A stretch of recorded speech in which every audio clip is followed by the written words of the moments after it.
Somewhere between the ages of 60 and 65, something shifts in the circulatory system that almost nobody talks about.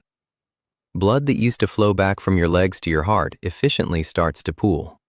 Not dramatically, not in a way that shows up on a routine checkup. Just slowly, quietly, night after night, settling in your calves and feet while you lie in bed, wondering why your body refuses to settle down and let you sleep. Researchers who study aging and sleep have measured this. The numbers are not small. Adults past 60 are spending up to 40% less time in deep, restorative sleep than they were at 45. And the most overlooked reason is not stress, not screen time, and not the cup of coffee they had at 2 o'clock in the afternoon.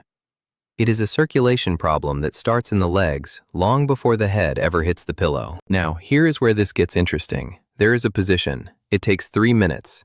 It requires no equipment, no prescription, and no previous experience with anything resembling exercise. And it directly addresses this exact mechanism. That is what I want to walk you through today. My name is Dr. Dan Carter. The pattern I keep seeing in my work with adults past 60 is this. The body is not broken. It is simply operating with a circulatory system that is changed, and nobody has ever sat down and explained what that means for sleep. What the night actually looks like after 60. Here is what the night really looks like for a lot of people past 60. You are not tossing and turning the whole time. That would almost be easier to explain. What happens instead is more frustrating. You fall asleep just fine, sometimes quickly. But somewhere around 1 o'clock or 2 o'clock in the morning, something pulls you back out. The room is dark and quiet. There is no obvious reason to be awake, but the body feels unsettled. A low-level restlessness, as though something underneath the skin needs to move.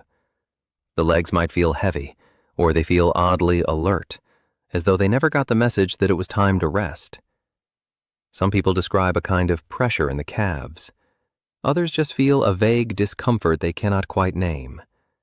And so they lie there, watching the ceiling, watching the clock. By the time morning arrives, they feel as though they spent the night working rather than sleeping.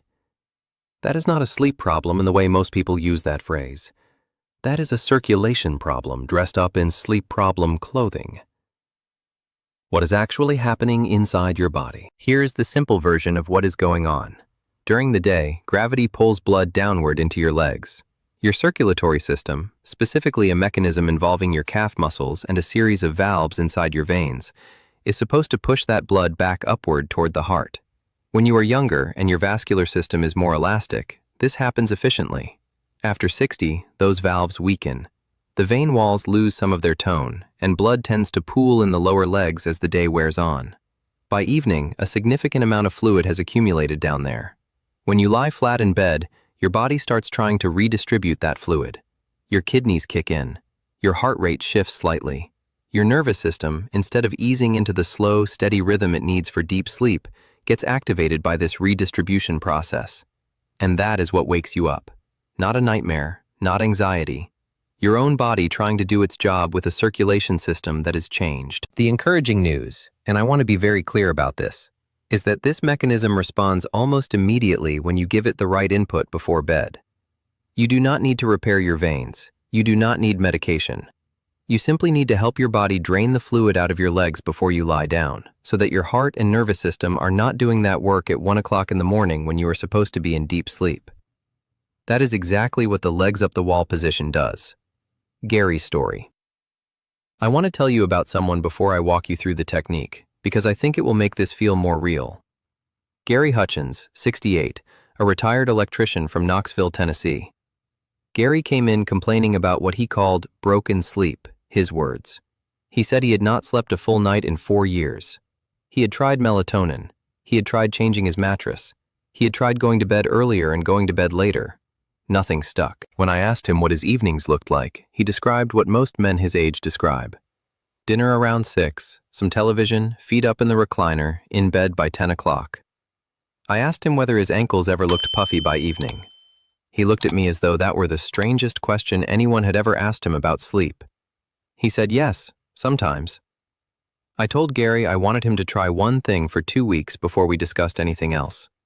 Spend 3 minutes before bed with his legs up the wall. That was it. Nothing else changed.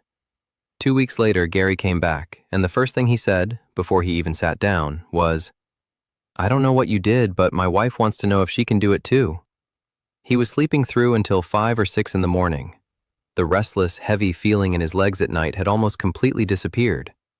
What changed was not Gary's sleep. What changed was the fluid distribution in his legs before he ever closed his eyes. How to do it. Now let me show you exactly how to do this. Find a clear stretch of wall. Your bedroom wall works perfectly. Sit sideways right next to the wall. Then slowly swing your legs up so that the backs of your legs are resting against the wall and your body forms roughly a 90-degree angle. Your back is flat on the floor or the bed. Your arms can rest at your sides or on your stomach, wherever feels comfortable. Your legs do not need to be perfectly straight. If your hamstrings are tight, a slight bend in the knees is completely fine. The goal is simply that your legs are elevated above the level of your heart. Now stay there for 3 minutes. That is it. While you are in that position, gravity is doing the work your veins have been struggling to do all day. The pooled blood and fluid in your calves and ankles is draining back toward your core. Your venous return, the rate at which blood flows back to your heart, improves within the first 60 to 90 seconds. Your heart rate drops slightly because the heart is now receiving blood more efficiently and does not need to work as hard. And here's the part that connects directly to sleep. Your autonomic nervous system, the one responsible for switching your body between alert and rest mode, reads this cardiovascular shift as a signal that it is safe to power down. The same system that was going to spend the first 2 hours of your night redistributing fluid from your legs instead receives a body that has already done that work. Deep sleep becomes accessible earlier in the night, and it stays accessible longer. Some people feel a gentle tingling in the legs during this position. That is completely normal and is actually the sensation of circulation improving. If at any point you feel discomfort in your lower back, place a folded towel or thin pillow under your hips. If you have a history of blood clots, heart failure, or glaucoma, check with your doctor before starting this. What to expect in the days ahead. I want you to pay attention to what unfolds in the days ahead, because there is a specific sequence people tend to notice. By night 3, most people report that the restless, unsettled feeling in their legs at bedtime is noticeably reduced. Not gone necessarily, but quieter. The body is beginning to arrive at bedtime in a better circulatory state. By day 7, the middle of the night waking often becomes less frequent or shorter. Instead of lying awake for 45 minutes at 2 a.m., people find they drift back to sleep within 10 or 15 minutes because the fluid redistribution that was waking them up has already been handled before bed. By the end of 2 weeks, most people who do this consistently describe something they had almost forgotten was possible. Waking up and feeling like the sleep actually counted. Not groggy. Not like they spent the night fighting their own body. Just rested. What to do tonight? Here is what I want you to do in the next hour. Not tomorrow, tonight. Find your wall. Set a 3-minute timer on your phone. Do this once before you get into bed. That is the entire commitment for day 1. If you want to make it a 30-day challenge, and I think you should, here is what that looks like. 3 minutes every night, same wall, same time, within 30 minutes of getting into bed.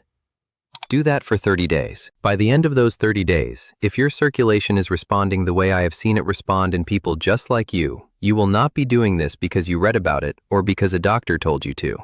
You will be doing it because you have felt what a full night of deep sleep does for the next day, and you will not want to go back. I am Dr. Dan Carter. I will see you in the next one.